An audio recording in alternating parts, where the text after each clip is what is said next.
Miles. Oh my gosh. I don't remember his name. It's ridiculous at this point. Just sit back and enjoy the greatest shooter in NBA history play the game. Just shut up. I'm looking at you, Kareem. He will be the best shooter in NBA history. Already is. He already is. And he's changing the game. Yeah. And it is awesome to watch. Yeah. That whole team, everyone talks about the 72-10 Bulls and all that, and I am perfectly fine with this team breaking that record. Yeah. Because they're just so fun to watch. I think a lot of Bulls fans have kind of come to grips with that. Records are meant to be broken. I will say, though, that team, the 95-96 team, they would beat the Warriors team. They would kill them. Yeah. You have Rodman on Draymond. Yes. That would be so entertaining. Scotty and Jordan on Steph and Clay. How do they score? Yeah, that's... Defensively, how do they score? Bulls would win. Even the supporting cast, I think, for the Bulls was better than the Warriors. Yeah, I agree. And I think just defensively, the Bulls would lock down and kind of just take it. And Jordan's competitive edge. I agree. Yeah, Bulls would win. Bulls in 5. Bulls in 5, 7-game series. There's one game Steph would drop like... What were they? They were 16-1? 16... No, I think that was a different year. They were like 16-3 that year. Yeah. In the playoffs. They started off... Oh, in the playoffs. Yeah. I'd have to look that stat up. There was a year they only lost like 2 games, and then there was a year they lost 3. I think that was the year. That 72-10 team, I thought they had like a couple of losses early on. I don't remember. Are you talking the playoffs or in the regular season? No, regular season. I don't totally remember, but... You're probably right. But anyway, that record will probably be broken, and I am glad to give it to Steph because he is just a joy to watch. Yeah, I don't mind at all. And he seems like a good dude. Yeah. I think I'd be upset if a LeBron team stepped in there and was like, we're gonna go 72-10. But Steph, by all means, like go break it. Jordan told him during the All-Star break, go break it, dude. I've heard different things. Like, people are saying this is one of the most beloved teams ever.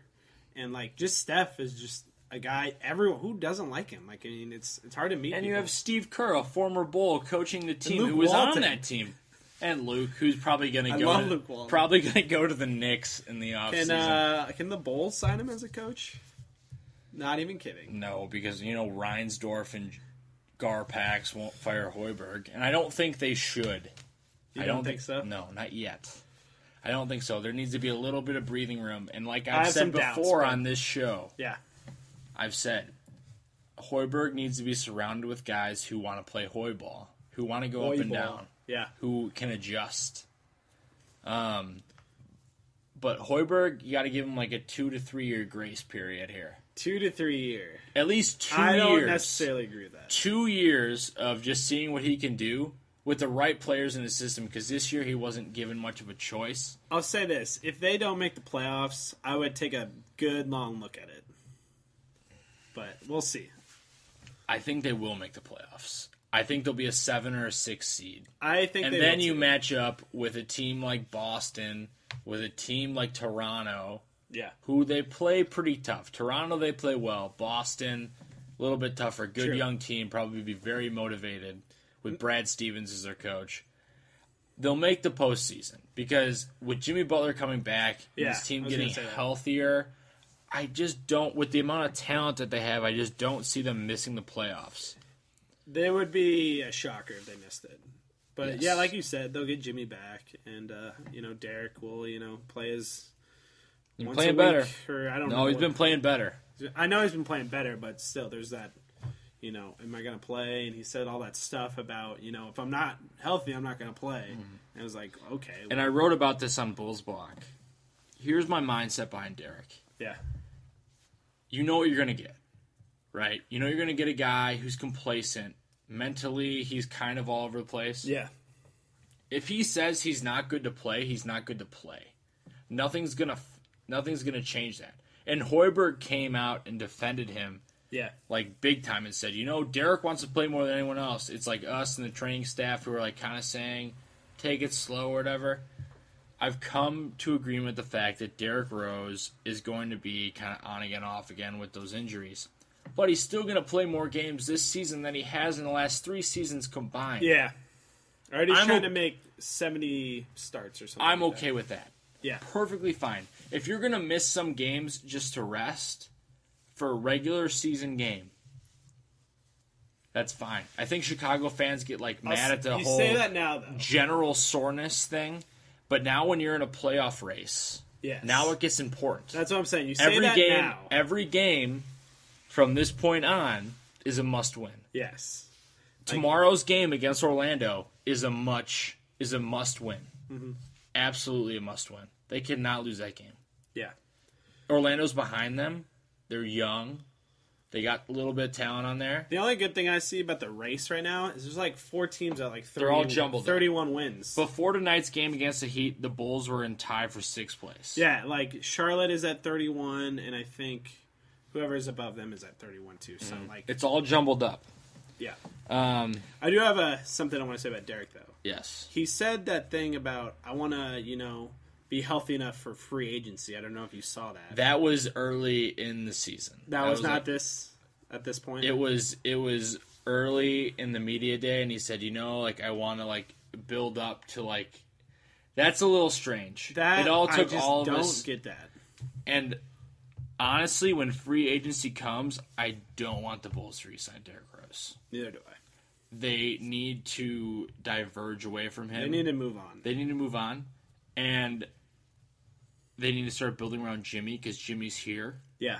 And Doug, who's been playing great. Did he play good tonight? Yeah, he was in double figures again. He missed a lot of shots, but it's good to see Doug aggressive. Yeah, he's definitely developing. He is. He's becoming that third scorer on the perimeter. Yeah, which is fantastic for the Bulls and could mean a lot come playoff time. So I hope that Doug continues to shoot. And all that stuff. But Derek, we'll get to this more as the time comes. And we have a whole nother year with Derrick Rose. And it's pretty much impossible to move his contract. Literally. But for now, we got to focus on what can we do with Derrick Rose. What are we going to... He has a lot to offer. He does. He can still be a very dynamic player when he's healthy, when he attacks, when he has speed.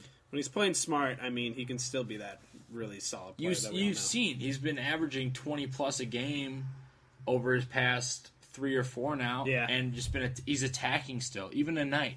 Yeah, definitely. The snippets of the Miami game where they lost by a lot, he was still attacking. He was still going through people. And right now, as I said, the Bulls currently sit at the 9th spot in the standings. They have a back-to-back. They had a back-to-back on Friday and Saturday. They lost both. Friday the Hawks, and then Saturday the Blazers with that crazy backcourt of Damian Lillard and C.J. McCollum, who are great. Both of those games were out Rose, Butler, Joakim, and Nico. Nico's road to recovery is going to be long. What even is Nico? There's so much stuff wrong with him. But Derek decided to come back tonight. He said, I'm going to play. I'm going to do that. I'm going to come back and be aggressive. And they lost to the Heat 129-111. Yes, 129 points. The Miami Heat. The Miami Heat without Chris Bosh. Yes. That would not happen with a Tom Thibodeau coach team. Mm-hmm. No doubt about that. The Heat had 74 points in the paint. 74. Yeah, and you probably saw the stat. The highest shooting percentage since the 90s or something. I forget how long ago. 67%. It was the highest they've had in seriously 25 years. 67%. I think the whole league, for at least since 2010. We'll have to check that stat. Yeah, I forget what the stat is exactly, but yeah. But you cannot allow 74 points in the paint and win a game. Or even be considered a contender. They were close to making 3/4 of their shots. Okay, 74 points in the paint, and this is a Heat team without Chris Bosh, who is a post player. Yeah. Who is in the paint all the time. It seems like guys like Hassan Whiteside always give the Bulls trouble. The athletic bigs. Yeah. Like I said to you before, the athletic bigs that are on the Hawks or on the Heat, those teams that can move up and down and really give Powell a bunch of trouble. Yeah. And Taj also left this game with a hamstring injury. Oh, so yeah, we'll have to monitor that. But I heard it's not looking great. Athletic bigs give the Bulls trouble. And tonight was no different, man. It was a mess. And even without all these guys, if you allow 129 points in the paint, foul them. In the paint? Just regular. 129 points and 74 points in the paint. That's insane. It's so many points. Hit them. Where is your toughness? I'm writing about this right now. The lack of toughness. The lack of toughness on this team. Derek is always saying in post-game interviews, saying, when are guys going to say enough? When is anyone going to say enough? When is Hoiberg, Rose, Butler, Powell? Yeah. Like, they're just dudes that seem to be wired in a way. They're just like, oh, okay, we can get by talent alone. Yeah. Talent alone doesn't win championships. Period. Yeah. Talent alone can get you so far. It's mental toughness, it's mental grind, it's everyone being on the same team, it's everyone having the same goal of saying, we are not going to get our asses kicked. We're going to come out here and we're going to compete because we have pride in what we do. Yeah. The mental toughness of this team is not there, and that's why you see them sitting at the 9 spot in the East. They have a lot of issues. A lot of issues. A ton. I could talk about perimeter, like lack of perimeter depth. I can talk about lack of point guard depth. But still. At least they got Justin Holiday. Justin Holiday had 7 points tonight. He got some run in. Nice. Because the Bulls were getting blown out. Nice. But you have Jimmy Butler coming back possibly on Saturday. We're going to see how he practices on Friday. It'll be very nice to have him back. Big time.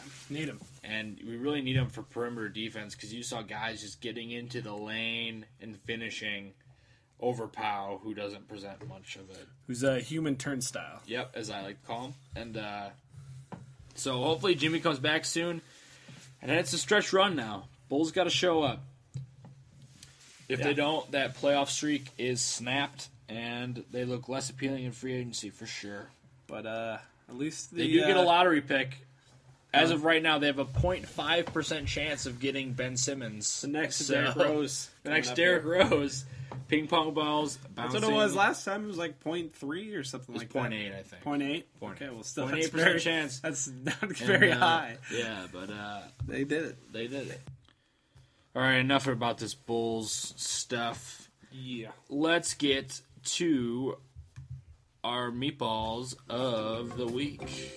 Yeah. Everyone's favorite part of this podcast. I see that you took a meatball off the list. Blake put my name down as a meatball, but I will not accept that honor. I will not be a meatball. I refuse. So I want to talk about this interaction that Bobby Portis had with this dude on Twitter. The egger. This egg guy. So this dude is basically coming after Bobby Portis. After Bobby Portis says, nothing phases me anymore. And this guy named G-Man, he is an egg avatar on Twitter, says, dude, you're 22, 23. Figuring out what to tip someone phases you. When Fred benches you, phases you. Chill, Rook. Then he corrects the man by saying he's 21 years of age. And then the G-Man responds by saying, okay, 21, and stop standing there admiring your jump shot. Either go rebound or fall back on D. It looks cheeky. And then Bobby Portis responds with, didn't know eggs could talk. My B, my dude. I love Twitter. G-Man, you're a meatball. Bobby Portis, we love you. Probably one of the few bright spots of this Bulls team because he goes after it. He's a guy who does a lot of good stuff. Other meatballs this week, our buddy Nick V. I will not say his last name. Big Ben Roethlisberger. Vallejos. Our buddy Vallejos.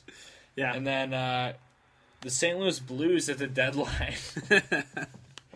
I hate St. Louis so much. They made a trade for a backup goaltender. Blake's laughing here, right? I am laughing. You want to expand on that a bit? Well, they had a chance to, do some good, and they end up doing nothing, as usual. And they're going to get bounced in the first round, so. Good job. Way to go, St. Louis. You're the city. You are the best.